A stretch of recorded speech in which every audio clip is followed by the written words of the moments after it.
ஆத்ம நமஸ்தே to all. இந்த tarot ரீடிங்கில் இப்போல்லாம் ஏன் உங்கள் நபர் ரொம்ப அமைதியாக இருக்காங்க, உங்களுடைய ரிலேஷன்ஷிப் நோ கான்டாக்ட்லேயே இருக்குது அப்படின்னா எதனால் உங்கள் நபர் இன்னுமே உங்களை தொடர்பு கொள்ள முடியாமல் இருக்காங்க, அதுக்கு என்னத்தான் ரீசன், உங்கள் நபருடைய மனசில் அப்படி என்ன உணர்வுகள் இருக்குது, அதை பற்றியெல்லாம் டீட்டெயில்டாக இந்த ரீடிங்கில் நம்ம தெரிஞ்சுக்க போகிறோம். இந்த கார்டு எனர்ஜி கூட கனெக்ட் ஆகிறதுக்காக உங்கள் பர்சனை மனசில் நினச்சிட்டு கமாண்டில் ஆக்ஷன் டைப் பண்ணுங்கள். இந்த கார்டு எனர்ஜி கூட கனெக்ட் ஆகிருவீங்க. நம்ம சேனலுக்கு நீங்கள் இதான் ஃபஸ்ட் டைம் வரீங்கன்னா மறக்காமல் சப்ஸ்கிரைப் பண்ணிக்கோங்க. பக்கத்தில் இருக்கக்கூடிய பெல் பட்டனையும் கிளிக் பண்ணிக்கோங்க. அப்போ தான் நான் போடக்கூடிய வீடியோஸ் எல்லாமே உடனுக்குடன் உங்களுக்கு நோட்டிஃபிகேஷனில் வந்துக்கிட்டே இருக்கும். உங்களுக்கு எங்கிட்ட பர்சனலாக கிளாஸஸ் எடுத்துக்கணும் அல்லது உங்களுக்கு பர்சனல் டேரோ கார்டு ரீடிங் தேவைப்பட்டுச்சுன்னா இன்ஸ்டா அல்லது மெயிலில் காண்டாக்ட் பண்ணுங்கள். டீட்டெயில்ஸ் எல்லாமே உங்களுக்கு வீடியோ ஸ்க்ரீனில் வந்திருக்கும், செக் பண்ணிக்கோங்க. இப்போது இந்த ரீடிங்கில் நம்ம போகலாம். உங்கள் பர்சன் இப்போ எதனால் அமைதியாக இருக்காங்க, உங்கள் பர்சனுடைய மனசில் ஓடக்கூடிய எண்ணங்கள் எல்லாம் எப்படி இருக்குது, உங்கள் நபர் உணர்வுகளை கட்டுப்படுத்துகிறாங்க. அதாவது உங்கள் நபர் ரொம்ப ஸ்ட்ராங்கான ஒரு பர்சன். ஃபஸ்ட்டெல்லாம் ரொம்ப வீக்கான பர்சனாக உங்களுக்கு தெரிஞ்சிருப்பாங்க. ஆனால் இந்த லவ் பிரேக்கப் ஆனதுக்கப்புறமா உங்கள் நபர் ரொம்ப ஸ்ட்ராங்காக மாறியிருப்பாங்க. ஏன்னா இந்த பிரேக்கப்பில் அவ்வளோ வலிகள் உங்கள் நபருக்கு இருந்திருக்கு. அந்த வலி தான் உங்கள் நபரை ரொம்ப ஸ்ட்ராங்காக்கி இருக்குது. அந்த வலிமை இப்போ அவங்களுடைய ஆழ்மனம் உள் வலிமையை அவங்க ரொம்ப இறுக்கமாக பிடிச்சிட்டாங்க. அதாவது உணர்வுகளை கட்டுப்படுத்துகிறாங்க, கருணையும் படுறாங்க. உங்கள் மேலே அவங்களுக்கு ஃபீலிங்ஸ் இருக்குது. அதாவது நீங்கள் இவ்வளோ கஷ்டப்படுறீங்களே, உங்கள் நபரை பேச வைக்கிறதுக்காக நிறைய முயற்சிகள் எடுத்திருக்கீங்களே, இதெல்லாம் அவங்க நினச்சி பார்க்குறாங்க. ஒரு ஃபீல் இருக்குது. இருந்தாலுமே அவங்க என்னென்னா கொஞ்சம் அமைதியாக அந்த சூழ்நிலைகளை கையாளுறாங்க. ஏன்னா உங்கள் பர்சனுடைய சிச்சுவேஷன் பார்க்குறப்போ அவங்க என்னத்தான் வெளியில் ரொம்ப ஆக்ரோஷமான நபராக இருந்தாலுமே, அதாவது நீங்கள் பேசினாலும் ரொம்ப கோவப்படுவாங்க. ஏதாவது ஒரு 2 வார்த்தை நறுக்குன்னு பேசுகிற மாதிரி பேசுவாங்க. இந்த மாதிரி செஞ்சாலுமே அவங்களுக்குள்ளாடி உங்கள் மேலே இருக்கக்கூடிய அந்த அன்பு இன்னமும் இருக்குது. வெளியில் தான் அப்படி பண்ணுறாங்க, ஆனால் உள்ளுக்குள்ளாடி அந்த காதல் இருக்குது. ஏன் இந்த கோபம், ஏன் இந்த ஆக்ரோஷம் அப்படின்னு பார்க்குறப்போ அவங்களுக்கு இப்போ இந்த ரிலேஷன்ஷிப்பில் கொஞ்சம் டைம் வேணும். அவங்க உங்களை பொறுமையாக இருக்க சொல்லியிருப்பாங்க, நீங்கள் பொறுமையாக இருந்திருக்க மாட்டீங்க. அன்பால் சொல்லி பார்த்துருப்பாங்க, நீங்கள் கேட்டிருக்க மாட்டீங்க. அதனால தான் உங்கள் நபர் இப்போ கோவமாக உங்கள் மேலே இருக்கிறது. ஆனால் உண்மையிலே அவங்களுக்கு அந்த கோபம் இருக்கான்னு பார்க்குறப்ப கோபம் கிடையாது. ஆனால் உங்களை எப்படி கையாளுறதுன்னு தெரியாமல் கோபத்தினால இப்போ கையாளுறாங்க. நீங்கள் அவங்கள அடக்கி வைக்கணும், உங்கள் சொல்லுக்கு கட்டுப்படுத்தணும் அப்படின்னு நீங்கள் நினைக்கிறீங்க. நீங்கள் பொறுமையோடு செயல்பட்டால் மட்டும்தான் அது உங்களுக்கு நடக்கும். இப்போ உங்களுடைய உணர்வுகளை நீங்கள் அடக்கி வச்சு தான் ஆகணும். அதாவது உணர்ச்சி வசப்பட்டு அவங்கக்கிட்ட பேசக்கூடாது, கெஞ்சக்கூடாது. சில நேரம் உங்களுக்கு நம்பிக்கை இல்லாமல் இருக்குது. உங்கள் நபர் இந்த மாதிரி பண்ணுறதுனால நம்பிக்கையே விட்டு போன மாதிரி இருக்கும். நான் நிறைய முன் முயற்சிகள் எடுத்தேன் இந்த ரிலேஷன்ஷிப்பில், ஆனால் என்னுடைய சக்தி தான் வேஸ்ட்டாக போச்சு, அதாவது என்னுடைய எனர்ஜி தான் வேஸ்ட்டாக போச்சு. ஆனால் அவங்க நல்லா தான் இருக்காங்க அப்படின்னு உங்களுக்கு தோணும். ஆனால் உங்கள் நபர் அவங்களுடைய உணர்வுகளை அடக்கி வச்சுருக்காங்க. ஃபீலிங்ஸை உங்கள் மேலே இப்போ காட்டக்கூடாது அப்படின்னு அவங்க இருக்காங்க. அதனால தான் இப்போ உங்கள் நபர் இந்த அமைதியாக இருக்கிறதுக்கான காரணம். உங்கள் நபருக்கு உங்கள் மேலே காதல் இருக்குது, இப்போ உங்களை நேசிக்கிறாங்க. உங்கள் மேலே வச்ச காதல் மாறவே இல்லை. ஆனால் அந்த சூழ்நிலைகள் தான் அந்த மாதிரி மாற்றிருக்கே தவிர அவங்க இன்னமும் உங்களை நேசிச்சுக்கிட்டே தான் இருக்காங்க, பொறுமையாக இருக்காங்க. உங்கள் பர்சனுடைய மனசில் ஒரு எண்ணத்தை ஸ்ட்ராங்காக வச்சுருக்காங்க. அந்த விஷயம் நடந்துச்சுன்னா தான் உங்ககிட்ட வருவாங்க. அதனால தான் அமைதியாக பொறுமையாக போய்கிட்டே இருக்காங்க. நீங்கள் உங்கள் நபருக்கு ஏதாவது ஒரு கிஃப்ட் கொடுத்துருப்பீங்க, சரியா? ஒரு ரிங்கோ செயினோ இல்லை வேறு ஏதாவது ஒரு விஷயம், மொபைல் வாங்கி கொடுத்துருக்கலாம். அப்படி இல்லைன்னா ஏதாவது ஒரு மெட்டீரியல் திங்ஸு, சரியா, ஏதோ ஒன்று வாங்கி கொடுத்துருக்கீங்க. அதை இன்னும் அவங்க பத்திரமா தான் வச்சுருக்காங்க. செயினாக இருக்கட்டும் கழுத்தில் தான் போட்டிருப்பாங்க, ரிங்காக இருக்கட்டும் கையில் தான் இருக்கும், கலத்தி இருக்க மாட்டாங்க. சண்டை போட்டு கொஞ்ச நாள் அதெல்லாம் ரிமூவ் பண்ணி வச்சுருப்பாங்க. அப்படி இல்லைன்னா உங்ககிட்ட கூட கொடுத்துருப்பாங்க, கொடுத்துட்டும் வாங்கியிருப்பாங்க. இப்போ ஞாபகார்த்தமாக அதை போட்டிருக்காங்க, சரியா? நீங்கள் நோட் பண்ணிங்கன்னா தெரியும், நீங்கள் கொடுத்த திங்ஸை வந்து இப்போ அவங்க வந்து பயன்படுத்திக்கிட்டே தான் இருக்காங்க. உங்கள் நபர் வந்து தூக்கி போடலை. நேர்மறையான எண்ணம் தான் இந்த அமைதி. சரியா? உங்கள் மேலே வச்சுருக்கக்கூடிய அந்த உணர்வுகள் எல்லாமே நேர்மறையான உணர்வுகள். அதனால தான் இந்த அமைதியான சூழலில் எல்லாத்தையுமே அமைதியாக கொண்டு போகிறாங்க. அதே மாதிரி இப்போ நீங்கள் அவசரப்படக்கூடாது. உங்கள் உணர்வுகள் வந்து சீராக இருக்கா அப்படின்னு முதல்ல செக் பண்ணுங்கள். நீங்கள் சமநிலையாக இருக்கீங்களா? மன அழுத்தம் இல்லாமல் இருக்கீங்களா? உணர்ச்சி வசப்படுறீங்களா? எப்படி இருக்கீங்க அப்படின்னு நீங்கள் முதல்ல செக் பண்ணிக்கோங்க. சரியா? நீங்கள் உணர்ச்சி வசப்படுறீங்க, மன அழுத்தம் அதிகமாக இருக்குது, இந்த மாதிரி இருக்கிறப்போ இந்த ரிலேஷன்ஷிப்பு வந்து சமநிலையாக இல்லை. சரியா? உங்கள் நபர் வந்து அமைதியாக இருக்கிறப்போ நீங்கள் அப்படியே ஆப்போசிட்டாக இருக்கீங்க. நீங்கள் அமைதியாக இருந்தீங்கன்னா அவங்க அப்படியே ஆப்போசிட்டாக இருக்காங்க. சரியா? இப்போ டோட்டலாக உங்கள் நபர் வந்து அமைதியாக இருக்காங்க, எல்லாத்தையுமே வந்து சீராக அமைச்சிக்கிட்டே அவங்க வந்து இருக்காங்க. பட் நீங்கள் அப்படி இருக்கீங்களான்னு பார்க்குறப்ப வந்து இல்லை. அதனால் இப்போ நீங்கள் இந்த சிச்சுவேஷன் அமைதியாக போகுது உங்கள் ரிலேஷன்ஷிப் அப்படின்னா நீங்களும் அப்படியே அமைதியாக தான் போகணும். நம்பிக்கையோடு நீங்கள் காத்திருக்கணும். இங்கே பொறுமை தான் ரொம்ப ரொம்ப முக்கியம். நீங்கள் அவசரப்படாமல் சில விஷயங்கள் சரியான நேரத்தில் நடக்கும் அப்படிங்கிற நம்பிக்கையோடு நீங்கள் காத்திருந்தீங்க அப்படின்னா நிச்சயமாக உங்களுக்கு வந்து கிடைக்கும். உங்கள் நபர் வந்து இப்போ தான் கொஞ்சம் கொஞ்சமாக கஷ்டத்தில் இருந்து குணமடைஞ்சிக்கிட்டே வராங்க. சரியா? அவங்களுக்கு கொஞ்சம் கஷ்டம் இருக்குது அவங்க ஃபேமிலி சைடு. அப்படி இல்லைன்னா அவங்களுக்கு தெரிஞ்ச யாராச்சும் ஒருத்தங்களுக்கு வந்து கொஞ்சம் ஹெல்த் இஷ்யூஸ் இருக்கும், அதை நினச்சி கவலைப்பட்டிருப்பாங்க. கொஞ்சம் பணம் வந்து செலவாகி இருக்கும் உங்கள் நபருக்கு. இந்த மாதிரி சில கஷ்டங்களை தாண்டி தான் இப்போ உங்கள் நபர் வந்திருக்காங்க. அதனால் இப்போ உங்கள் நபருக்கு எப்படி இருக்குன்னா கொஞ்சம் நிம்மதியாக இருக்கணும், கொஞ்ச நாள் வந்து மனசை வந்து சரிப்படுத்தணும் அப்படின்னு இப்போ அவங்க வந்து கொஞ்சம் அமைதியாக இருக்காங்க. அதனால தான் உங்ககிட்டேயும் பேசலை. இந்த உறவில் வந்து பார்த்திங்கன்னா ஆழமான புரிதல்கள் வந்து வேணும்னு அவங்க விரும்புகிறாங்க. இப்போ நீங்கள் ரொம்ப ரொம்ப பாசிட்டிவாக இருக்கணும். இந்த ரிலேஷன்ஷிப்பு வந்து அழகான, அமைதியான, திரும்பவும் ஒரு இணக்கமான, ஒரு அழகான உணர்வை வந்து திரும்ப ஏற்படுத்தும். சரியா? அதுக்கு நம்பிக்கையோட அமைதியோடு நீங்கள் இருந்தால் மட்டும்தான் அது வந்து நடக்கும். சரியா? ஏன்னா நீங்கள் உங்களுடைய சிச்சுவேஷனை மட்டும்தான் இப்போ பார்த்துட்ருக்கீங்க. ஆப்போசிட்டில் இருக்கக்கூடிய பர்சனுடைய சிச்சுவேஷன் எப்படி இருக்குது அப்படிங்கிறத புரிஞ்சிக்கல நீங்கள். சரியா? அதனால் கொஞ்சம் புரிஞ்சுக்கோங்க. இந்த அமைதிக்கு கண்டிப்பாக ஒரு நல்ல பதில் வந்து உங்களுக்கு கிடைக்கும். ஏன்னா இந்த பிரபஞ்சம் வந்து உங்களை கைவிட மாட்டாங்க. சரியா? இவ்வளோ நாள் நான் பொறுத்தேன், இன்னமும் நான் வந்து பொறுத்துக்கிட்டே இருக்கணுமா, ஏன் இந்த ரிலேஷன்ஷிப் இந்த மாதிரியெல்லாம் ஆச்சு அப்படின்னு கொஞ்சம் உங்களுக்குள்ளாடியே ஒரு பதட்டமான நிலை திரும்ப திரும்ப ஏற்பட்டுட்டு தான் வந்து இருக்குது. சரியா? அதனால் உங்கள் நபர்கிட்ட போகக்கூடிய எனர்ஜி எல்லாமே எப்படி இருக்குன்னா அப்படியே ஆப்போசிட்டாக தான் போகுது. அதான் உங்கள் நபர் வந்து அவாய்ட் பண்ணுறது, கோவமாக பேசுகிறது, வேணான்னு சொல்கிறது, உன் மேலே நம்பிக்கை இல்லைன்னு சொல்கிறது, இந்த மாதிரியெல்லாம் பண்ணுறாங்க. அப்படின்னா நீங்கள் அங்கே கொடுக்கக்கூடிய எனர்ஜி அதுதான் அவங்க அப்படி பிஹேவ் பண்ணுறதுக்கான காரணம். இப்போ உங்கள் நபர் வந்து பயங்கரமாக உழைச்சிக்கிட்டே இருக்காங்க. சரியா? அவங்களுடைய உழைப்பு எல்லாமே யாருக்காக இருக்குது அப்படின்னா உங்களுக்காக தான் இருக்குது. அவங்க இப்போ வந்து படிக்கிறதா இருக்கட்டும், ஏதாவது ஒரு எக்ஸாம் எழுதி பாஸ் பண்ணணும் அப்படின்னு தீவிரமாக அவங்களுடைய கரியரில் இப்போ வந்து உங்கள் நபர் இறங்கிட்டாங்க. அதனால தான் இப்போ உங்ககிட்ட பேசாமல் இருக்கிறது. அவங்க சொல்லியிருப்பாங்க, நீயும் வந்து ஜெயிக்கணும், நீயும் வந்து ஏதாவது ஒரு விஷயத்தில் வந்து ஜெயிச்சிரு, நானும் ஜெயிச்சிட்றேன். உங்கள் நபர் வந்து இப்போ எல்லாமே முழுக்க முழுக்க அவங்களுடைய கவனம் எல்லாமே அவங்களுடைய கரியரில் தான் வந்து இருக்குது. சரியா? தீவிரமாக வந்து செயல்படுறாங்க. இந்த ரிலேஷன்ஷிப்பை வந்து அடுத்த கட்டம் கொண்டு போகணுன்னு நினைக்கிறாங்க. சரியா? இப்போ அவங்களுக்கான நேரம் எல்லாமே எப்படி இருக்குன்னு பார்க்குறப்போ அவங்களுடைய கரியர் சம்மந்தப்பட்டது தான் இருக்குது. ஏன்னா அதிக நேரம் அதில் தான் செலவிடுறாங்க.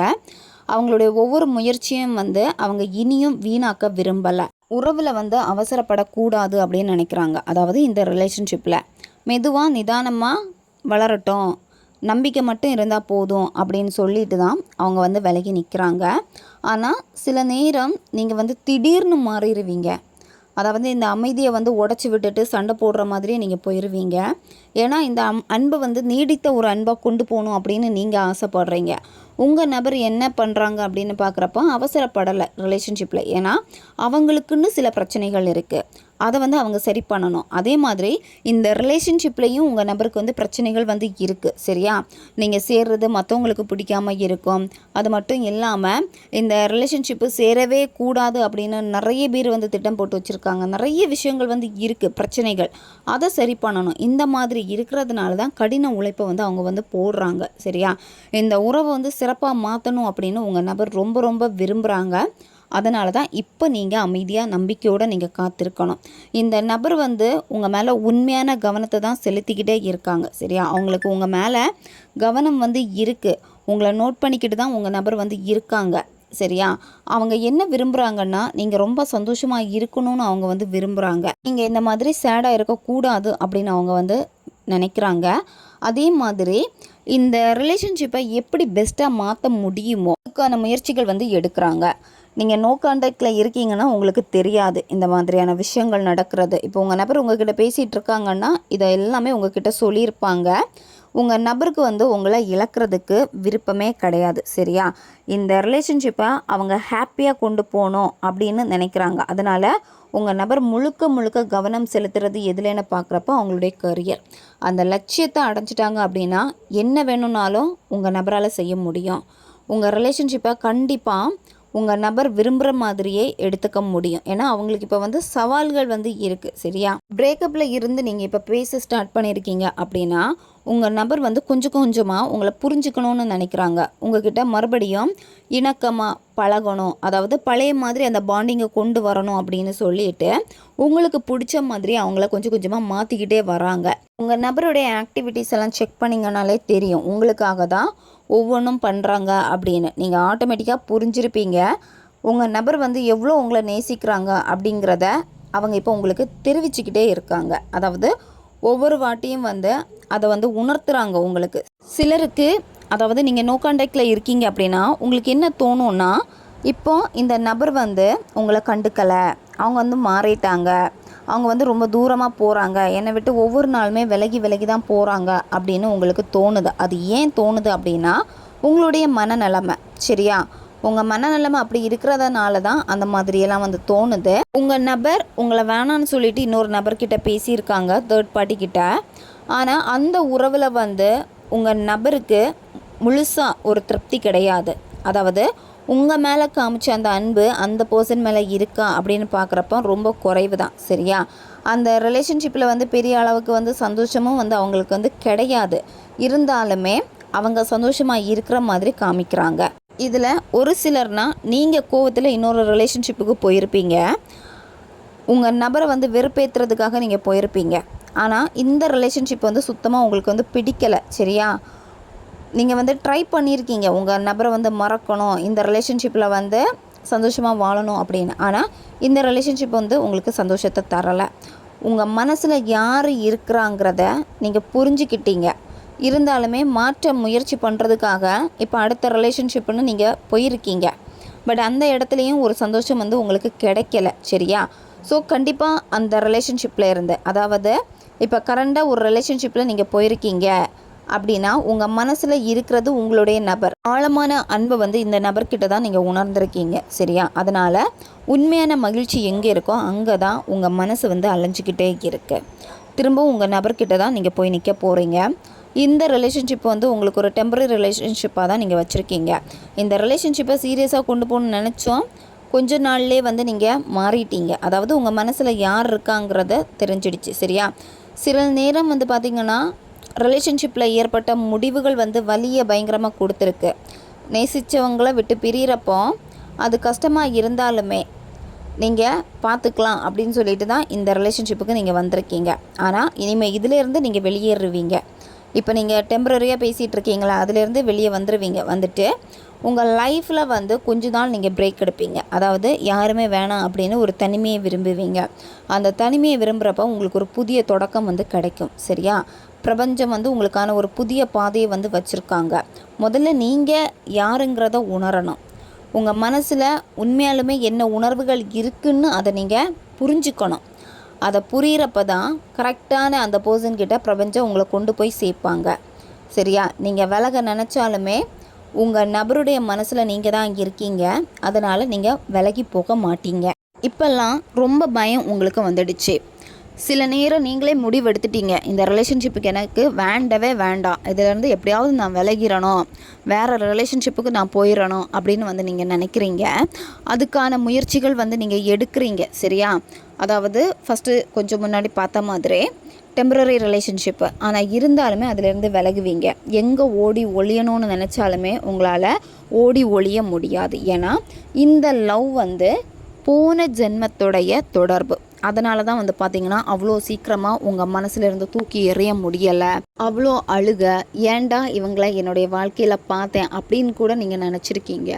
பட் பிரபஞ்சம்தான் திரும்பவும் அந்த நபரை உங்கள் வாழ்க்கையில் கொண்டு வந்திருக்காங்க, சரியா? ஆபத்து இருக்குன்னு தெரிஞ்சும் திரும்பவும் அந்த லவ்வை வந்து உங்களுக்கு கொடுத்துருக்காங்க. ஏன்னா போன ஜென்மத்துடைய கர்மாவை கழிக்க வேண்டியது இருக்குது. அதனால தான் இந்த நபர் இந்த ஜென்மத்திலையும் உங்கள் வாழ்க்கையில் வந்திருக்காங்க. உங்கள் நபருக்கு வந்து நீங்கள் வேணும்னு தான் ஆசைப்படுறாங்க. அதனால் இந்த காதலில் ஒரு புதிய தொடக்கம் வந்து உங்களுக்கு இருக்குது, சரியா? உங்கள் பர்சன் வந்து இப்போ ரொம்ப பாசிட்டிவாக தான் இருக்காங்க, நேர்மறையாக தான் வந்து இருக்காங்க, சரியா?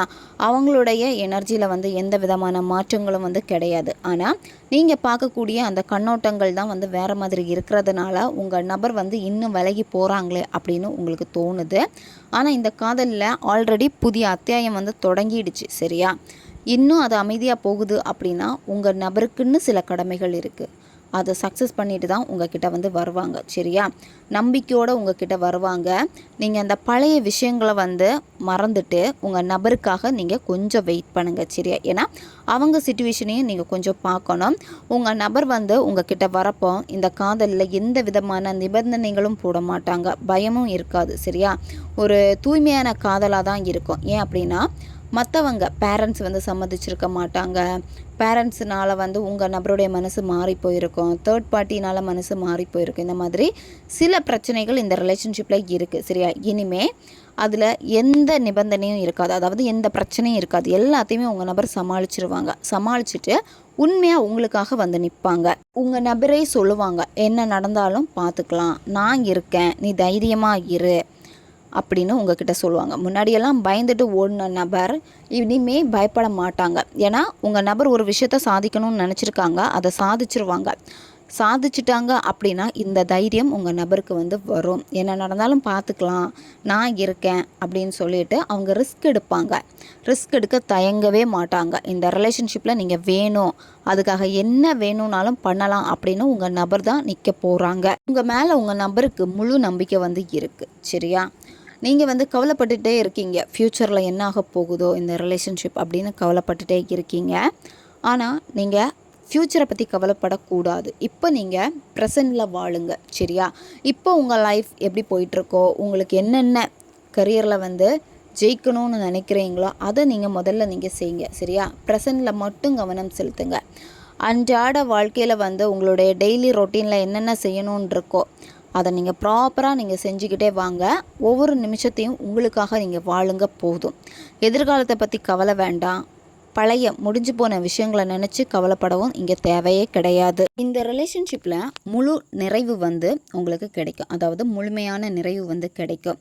உங்கள் காதலில் மோசமான கட்டங்கள் எல்லாமே இருந்திருக்கு, அது எல்லாமே முடிஞ்சாச்சு, சரியா? இனி அடுத்த கட்டம் போகிறப்போ ஆழமான புரிதலோடு தான் போகும், சரியா? அதாவது உங்கள் நபரே ஸ்ட்ராங்காக உங்ககிட்ட வந்து சொல்லுவாங்க, இந்த லைஃப் வந்து உங்கூட மட்டும்தான் நான் வாழணும்னு ஆசைப்பட்றேன், எனக்கு நீ லைஃப் லாங் வேணும் அப்படின்னு சொல்லுவாங்க. நீங்கள் விரும்பக்கூடிய அந்த நபர் உங்களை உண்மையாக தான் நேசிக்கிறாங்க. என்னத்தான் தேர்ட் பார்ட்டி இருந்தாலுமே உங்களை முழுமையாக நேசிச்சிருக்காங்க, சரியா? உங்கள் உறவில் வந்து திரும்ப மகிழ்ச்சி வரும், திரும்ப திருப்தி எல்லாமே வந்து கிடைக்கும். நீங்கள் அதனால் இப்போ அமைதியாக இருக்கே, இந்த சிச்சுவேஷன் இந்த அளவுக்கு மோசமாக இருக்கேன்னு கவலைப்பட வேண்டாம். இந்த கட்டம் முடிவடையும், சரியா? அடுத்த கட்டம் போகிறப்போ நீங்கள் தான் வேணும் அப்படின்னு ஸ்ட்ராங்காக உங்கள் நபர் நிற்பாங்க. இந்த ரிலேஷன்ஷிப் வந்து ரொம்ப லாங் டிஸ்டன்ஸாக இருக்குது அப்படின்னா அந்த தடைகளை தாண்டி இந்த காதல் வந்து வெற்றி பெறும். இது முடிஞ்சு போச்சுன்னு நினைக்காதீங்க, சரியா? இது காதல் வாழ்க்கையில் ஒரு புதிய அற்புதமான ஒரு பயணம், சரியா? கடினமான பாதைகளும் இருக்கும், நல்ல பாதைகளும் இருக்கும். எல்லாத்தையும் நீங்கள் கடந்து வரப்போ ஒரு பாடம் கற்றுருப்பீங்க. இனிமே ஒரு புதிய அற்புதமான பயணத்தை வந்து ஆரம்பிக்க நீங்கள் போகிறீங்க. நீங்கள் 2 பேருமே சேர்ந்து நீங்கள் இவ்வளோ நாள் என்ன சந்தோஷத்தை தேடிக்கிட்டு இருந்தீங்களோ உங்கள் நபர்கிட்ட, அதே சந்தோஷம் உங்கள் நபர்கிட்ட இருந்து உங்களுக்கு கிடைக்கும், சரியா? அது நிலைத்தன்மையாக தான் வந்து இருக்கும். ரொம்ப ரொம்ப பாசிட்டிவான சைன் எல்லாமே இந்த காலில் வந்து தெரிஞ்சுக்க வந்து முடியுது. உங்கள் நபருடைய லட்சியத்தை வந்து அவங்க அடையணும். ஃபஸ்ட்டு அவங்க ஜெயிக்கணும். ஒரு விஷயத்தில் வந்து தீவிரமாக இருக்காங்க. அதில் மட்டும்தான் அவங்களுக்கு இப்போ ஃபோக்கஸ் இருக்குது. அதில் அவங்க சக்ஸஸ் பண்ணிட்டாங்க அப்படின்னா உங்களுடைய இந்த காதல் வந்து நிச்சயமாக வெற்றி பெறும். சரியா? அதனால் கொஞ்சம் நீங்கள் பொறுமையாக இருங்க. உங்களை தனியாக விட்டுட்டோமே அப்படிங்கிற வருத்தமும் அவங்களுக்கு இருக்குது. சரியா? கண்டிப்பாக உங்ககிட்ட பேசுகிறப்போ எல்லா விஷயத்தையும் சொல்லி புரிய வைப்பாங்க உங்களுக்கு. அதனால் நீங்கள் கவலைப்பட வேண்டாம். இப்போ உங்கள் நபரும் வந்து காத்திருக்காங்க. அவங்க போட்ட எஃபர்ட்டுக்கான அந்த பலனுக்காக காத்திருக்காங்க. சரியா? கண்டிப்பாக பலன் வந்து கிடைக்கும். இப்போ நீங்கள் ரொம்ப அமைதியாக இருக்கணும், நம்பிக்கையோடு இருக்கணும், ரொம்ப ரொம்ப பாசிட்டிவாக நீங்கள் இருக்கணும். பிரபஞ்சத்தை முழுமையாக நம்பிட்டு உங்களுடைய அன்றாட வாழ்க்கையில் என்னென்ன செய்ய வேண்டியது இருக்கோ அதை மட்டும் இப்போ நீங்கள் ஃபோக்கஸ் பண்ணால் போதும். மற்றதெல்லாம் தானாக உங்களுக்கு நடக்க ஆரம்பிக்கும். ஓகே காய்ஸ், இதுதான் இந்த ரீடிங். இது வந்து ஜென்ரல் ரீடிங் தான். பொருந்தக்கூடிய விஷயங்களை மட்டும் எடுத்துக்கோங்க, மற்றதை விட்டுருங்க. உங்களுக்கு பர்சனல் டாரோ கார்ட் ரீடிங் தேவைப்பட்டுச்சுன்னா இன்ஸ்டா அல்லது மெயிலில் காண்டாக்ட் பண்ணுங்கள். அடுத்து ஒரு வீடியோ பதிவில் சந்திக்கலாம். நன்றி.